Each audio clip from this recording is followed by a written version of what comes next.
আসসালামু আলাইকুম। আজকে আমি বানাবো পাকন পিঠা। তার জন্য আমি এখানে ময়দাটাকে চেনে নিলাম। এবারে এর ভিতর ডিম দিয়ে দেব, দিয়ে ভালো করে ম্যাশ করে নেব। এভাবে ভালো করে ম্যাশ করে নিতে হবে। একটু ঘি দিব, ঘি দিয়ে ভালো করে ম্যাশ করে নিয়ে আমি এখন পিঠার জন্য ডোটা রেডি করে নিয়েছি। তো ডিজাইন করব।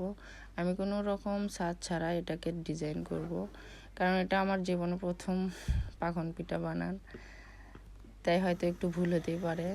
জানি না কীরকম করে বানান। এটাকে একটু তেলে ভেজে নেব।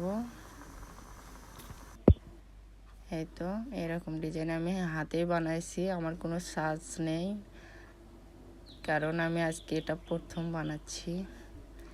কেমন হয়েছে জানি না।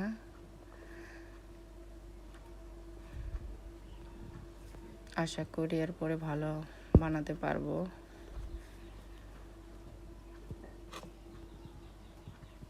এই তো এদিকে আমার পিঠাটা ভাজা হয়ে যাচ্ছে।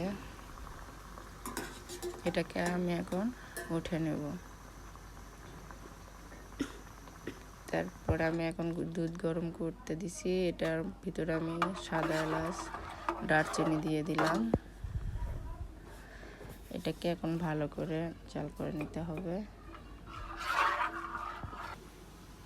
এই তো এটাকে এখন আমি দুধের ভিতর দিয়ে দেব।